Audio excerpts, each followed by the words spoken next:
It started with an interview I granted Star FM. Bolare had invited me to a personality interview, and towards the end of the interview, they asked me, "Oh, what's your opinion of the development in Ghana?" And I said my mind. I always say my mind. I said, "Oh, I love what I'm seeing in Ghana. The airport looks so beautiful. Now, if you come into Kotoka International Airport, you are welcomed by 26 brand new, kiosks for immigration. You go straight, you find the brand new conveyor belt, you find the escalators. I've traveled extensively on all the continents, and I can tell you that as small as Kotoka International Airport is, it is a beautiful place.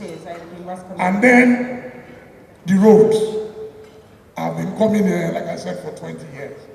The kind of investment on roads that I have seen is unprecedented. Then the hospitals, healthcare. I mean, most of our money today in Africa is spent going to India. The slightest ailment you have, you either go to Britain, America, or if you want a cheaper option, you go to India. And now we have a president building a 400 capacity hospital in Ridge, building a 600 capacity hospital, teaching hospital complex at Legon, building the maritime hospital at Tema. Trust me. So your support for the president is based on the work that he's done? My support for Ghana, of course, will rub off on the president. As I said, it's something we've done elsewhere. I was touched by some of the good things he said, because these were things coming from the eyes of somebody who would not typically be considered, as part of our partisan, political, or even, let's say, Nordic Indian. And so they put things more in context for me. And so, much later, I was contacted by Ovation Magazine, and they said, "Oh, we want to do a special, coverage of some of the work you're doing, because we think that you're not telling your story enough." And it is true, one of the things we've not been too good in this government at doing is telling the whole story. And probably because of the nature of who we are, not boastful, and also believing that Ghanaians naturally would see the work you're doing without having to yourself trumpet it on rooftops. The first time, my daughter Farida, and I'm sure you saw it in the video there, when I sat and they put the babe around me and were polishing my face, she found it funny and said, "Daddy, you're doing makeup." "Do men do makeup?" And I said, "Oh, ask this one, ask Billy."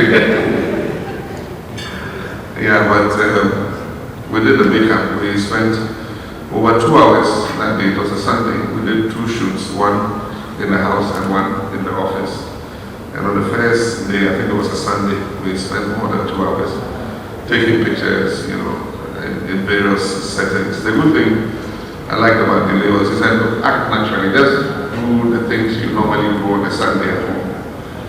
And that was difficult to do, because with all these cameras and lights focused on you, as they say, be natural, just do the things you do on a Sunday, and on a Sunday sometimes when I'm not working and I have a little time to spend at home, then myself and Farida and Jesse, spend some of the time playing basketball.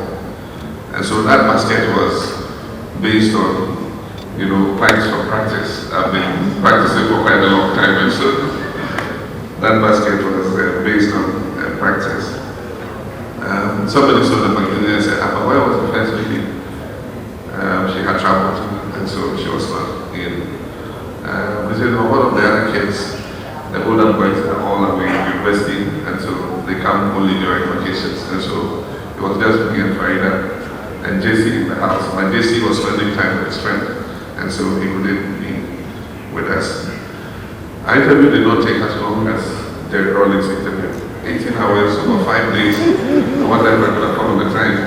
I'm sure Derek too couldn't have found the time if he was not an expert, if he wasn't an ex-president at the time, so definitely. It's my honor and pleasure to lift this veil to uncover what is a beautiful piece of work, Ovation Magazine, which is an exclusive and special focus on the work that we have been doing for the last 4 years. I hope that everybody who reads this magazine has a proper and correct insight into some of the work we're doing. But most of all, I hope that reading and looking at the pictures will be entertaining and fun to all the readers of Ovation Magazine. And so I will proceed to lift this and deliver on the other side, and let us take this off. Thank you very much.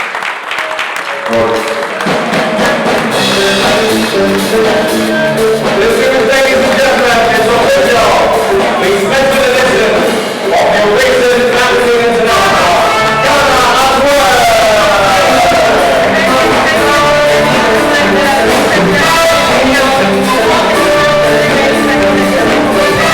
How did you find the program? What were your impressions? I think it was pretty concise and very much reflectant of who he is. Everything's transparent, and there's something about truth. It ought to be executed boldly, and it's all in its flying colors. It's either black or white, no gray area, and that's it. So it's for all to see and to appreciate the good works of John Dramani Mahama, His Excellency.